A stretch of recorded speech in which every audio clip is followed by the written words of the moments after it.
Salut la compagnie, c'est Jules Melon et aujourd'hui dans un procédé critique, je vais vous parler d'un film qui n'est pas forcément facile à aborder comme cela à chaud et surtout après un seul visionnage puisque j'ai découvert sur le tard le fameux Kingdom of Heaven sorti en 2005, l'une des œuvres les plus, on va dire, réhabilitées peut-être dans le cinéma de Ridley Scott, qui est sorti entre deux métrages moins, on va dire, impactants, mais avant il y a eu La Chute du Faucon Noir sur lequel j'ai quelques réserves mais qu'il faudra que je revoie. Et surtout Hannibal, mais Gladiator avant. Et donc là, oui, on a une extension, on va dire, grandiloquente, même si c'est différent, hein, en mode film d'aventure, historique, un petit peu péplum chevaleresque ici, hein, pour le coup, réunissant au casting dans les rôles principaux déjà Orlando Bloom, qui joue un héros, et c'est assez étonnant de le voir dans une prestation comme cela quand même, du moins à l'époque, même si avant, hein, évidemment... Il était passé par Pirates des Caraïbes et Le Seigneur des Anneaux. Finalement, il avait quand même la gueule de l'emploi. À ses côtés, Eva Green, qui joue un personnage qui, je crois, n'a pas existé dans la vraie histoire, ou du moins pas avec ce rôle-là. Il y a Jeremy Irons aussi, Brendan Gleeson, Edward Norton, ou encore Liam Neeson pour les principaux, hein, que l'on voit comme cela.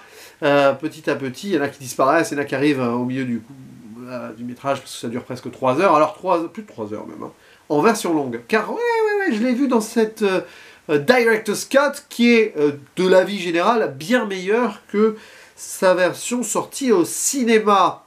C'est peut-être pour ça aussi que le film est plus apprécié depuis que les gens ont vu cette version longue.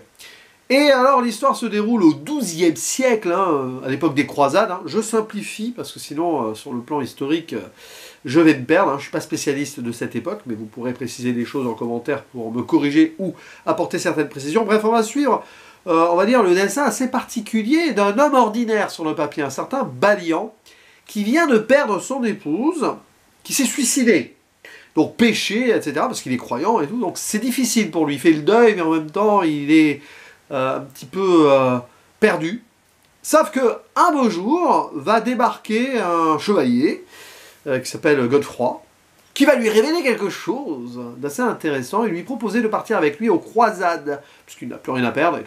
Alors dans un premier temps, Balian refuse, mais de fil en aiguille, vu ce qui se passe là avec le prêtre, qui s'avère être son beau-frère, un truc comme ça, là, qui est un petit peu... avide d'argent, mais ça annonce déjà le message de Ridley Scott dans le film. Bon bref, il va se passer un truc qui fait qu'il va devoir fuir, donc... quelque part retrouver ce Godefroy et partir avec lui vers Jérusalem, vers le royaume des cieux, de Kingdom of Heaven, sur le papier pour défendre, sur le papier, hein, cette cité et donc les chrétiens qui sont sur place face aux musulmans. Mais ça va être beaucoup plus subtil, parce que sur place il va tomber sur un roi masqué qui a la lèpre, très particulier. Entre-temps il va vivre quelques aventures que je développerai dans les thématiques du film par la suite. Mais donc il va faire face à ce roi lépreux, dont on voit très peu le visage, mais quand même on le voit quand il est en privé, qui lui en fait est beaucoup plus sage que les Templiers chevaliers qui font la croisade autour, enfin que certains. Il essaye de négocier une sorte de paix et d'entente avec les musulmans, avec Saladin, et il espère du coup, peut-être de façon naïve et utopique, c'est intéressant le ton du film par moment, que en fait, il va pouvoir unir les peuples et empêcher donc la guerre sainte. Sauf que la folie des hommes derrière, surtout celle des chrétiens. Et du coup, à cause de cela, le film n'a pas plu aux croyants, donc de la religion catholique notamment. Mais bon, là aussi, il y a des choses à dire. Et Balian, au milieu, va essayer de porter cette parole, lui aussi, il a envie de paix, de pardon, de rédemption, de suivre son destin à lui. Et il va être un peu au milieu, hein, quelque part, face à ces chrétiens, on va dire, fanatiques, mais aussi à des musulmans qui veulent donc s'approprier ou récupérer leurs terres. Tout ça, c'est très compliqué. Et donc va-t-il choisir une troisième voie à un moment, vers la fin du film? Peut-être. Et au passage, tomber amoureux de la princesse qui est l'épouse du roi. Hein. Bon. Mais comme le roi va mourir sûrement avec sa lèpre... Bon, ça, c'est le côté hollywoodien du film qui a été rajouté, une petite histoire d'amour, mais qui colle quand même bien avec 2-3 trucs et l'évolution du personnage principal. Alors, c'est un film complexe, sous des aspects faussement simples. Il n'y a pas de manichéisme, même si, à certains moments, on pourrait le croire. Hein, oui, les fanatiques religieux, chrétiens, templiers, je veux bien, Mais de l'autre côté, vous avez aussi des chrétiens, croyant en Dieu, qui sont là vraiment avec une bonne cause et qui espèrent justement le bien. Ce que la religion catholique est censée apporter. Et en face, vous avez des musulmans qui sont aussi très sages, avec aussi le côté scientifique. On voit à un moment que Saladin il propose des médecins pour aider le roi, enfin, cette idée-là. Et on voit ici un Ridley Scott très humaniste, avec le personnage principal de Valiant, qui est son reflet. Mais justement, l'humanisme qui pousse parfois à cette forme de naïveté utopique, qui est très intéressante, parce que dès le texte d'intro jusqu'au texte final, parfois les textes dans les films, vous savez, au début à la fin, bon, c'est pénible, c'est historique, il faut contextualiser pour que les gens ne soient pas perdus. Mais là, il y a une idée. Ridley Scott veut utiliser donc cet aspect donc, historique qui est plutôt bien traité, visiblement, d'après les historiens, malgré quelques libertés qui ont posé aussi des problèmes. Bon. Eh bien, il veut faire passer un message derrière.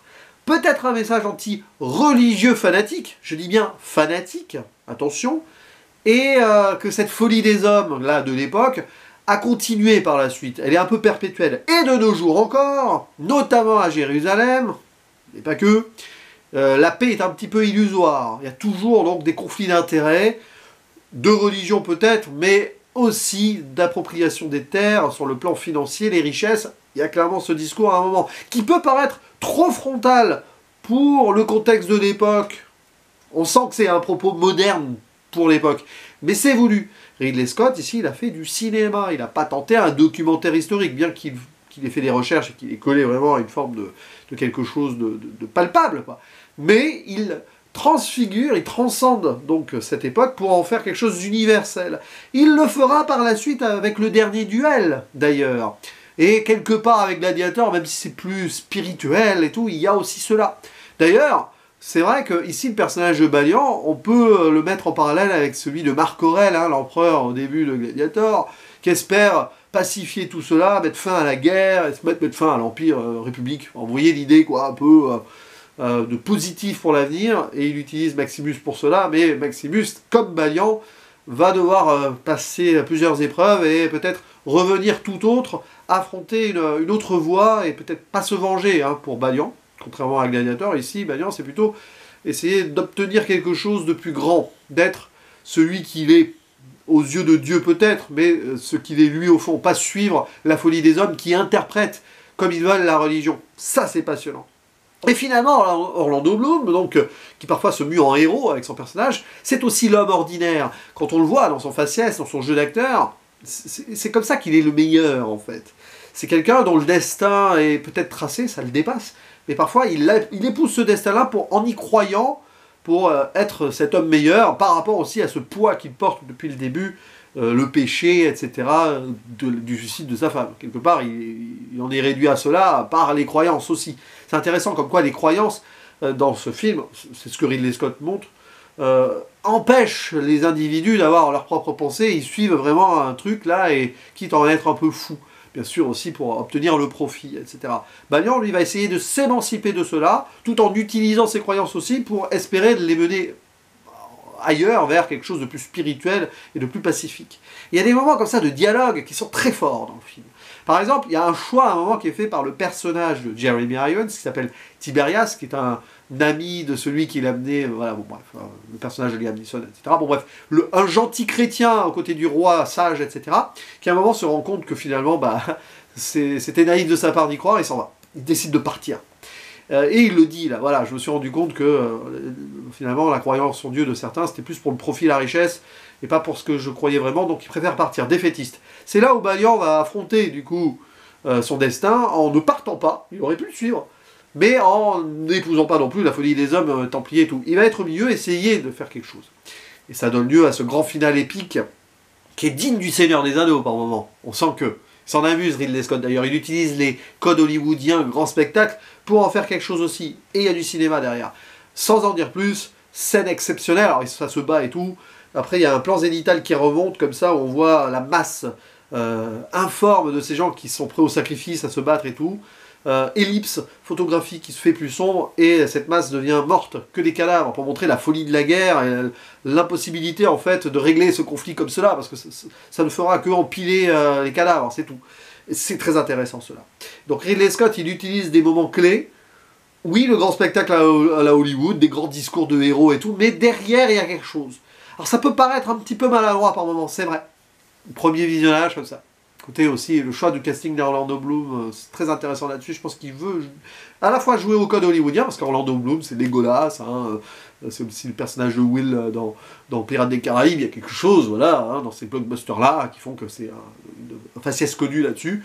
Mais derrière, il utilise aussi peut-être cette fragilité de l'homme simple qui peut incarner Orlando Bloom et lui donner ce destin un peu entre les deux. À la fois héros, mais aussi à la fois un individu qui va quand même essayer d'exister au-delà des conventions.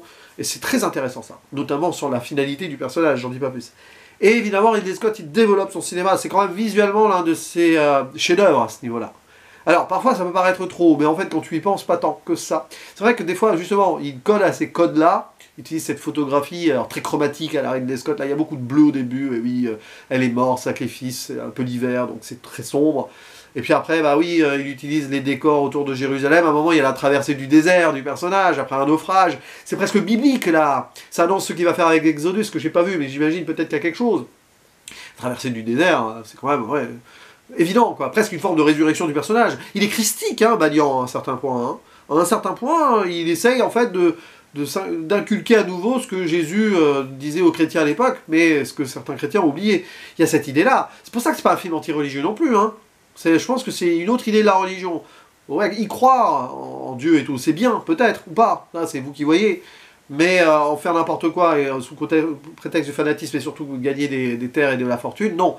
L'idée, c'est que, normalement, les gens puissent vivre ensemble. Aimez-vous les uns les autres, quoi. Mais ouais, tout cela, donc, au niveau, donc, je disais, de la mise en scène, ça épouse à peu près les choses. Parfois, même, ça transcende le genre, dans le sens, justement, on est dans un faux truc spectacle, c'est très spectacle, hein. Avec les bastons, des grands décors, tout cela, magnifique reconstitution historique. Mais, derrière, c'est presque pour resservir le propos autrement, avec plus... C'est pour ça qu'il faut voir les détails, c'est pour ça qu'un premier visionnage, je ne suis pas totalement et pleinement conquis, mais je vois la grandeur derrière, et je me dis que ça pourrait être, à terme, un des grands films de Ridley Scott pour moi. Et c'est vrai que par rapport à Gladiator, c'est presque plus poussé ici, c'est moins, on va dire, dramatique, quoique, mais il y a quelque chose qui fait que, à mon avis, Kingdom of Heaven, je vais beaucoup l'aimer à terme, parce que j'ai adoré Gladiator, avec un côté plutôt naïf quand je l'ai vu la première fois, mais même en le revoyant, même si c'est un peu dans le pathos, il faut l'avouer, moins que, pour le coup, Kingdom of Heaven ne l'est moins, et un peu plus subtil, et un peu plus réfléchi, je pense, mais justement, c'est une œuvre qu'il faut digérer, et revoir derrière, parce que je pense qu'elle ne m'a pas encore livré toutes ces grandeurs potentielles. Puis bon, après, je ne vais pas forcément rentrer dans d'autres détails, hein. Il y a des personnages passionnants là-dedans, notamment donc, le leader... des musulmans Saladin, qui est interprété par Hassan Massoud, qui rejouera ensuite avec Ridley Scott, c'est intéressant. Et voilà, bref, beaucoup, ça c'est sûr, de trucs à dire. Je pourrais parler de la fin, mais je ne vais même pas faire une zone spoiler en plus, vous la digérez, vous la voyez comme vous voulez, mais il y a des... très intéressant, l'idée de boucle, hein, aussi, encore une fois, hein, parce que finalement, accompli le destin, oui, mais bon, finalement... c'est peut-être mieux de vivre ce qu'on aurait pu vivre sans partir, en étant enfin lavé de ce poids. Bref, à vous la parole, n'hésitez pas à dire en commentaire ce que vous pensez de ce film, de sa BO très épique aussi, mais très intéressante. Après voilà, hein. Ouais, c'est à vous, voilà, de dire si vous avez aimé ou pas ce film, version longue ou version cinéma à l'époque. Oui, parce que là je pense qu'il y a des dissensions qui se feraient naturellement. Et je vous dis à la prochaine, ciao.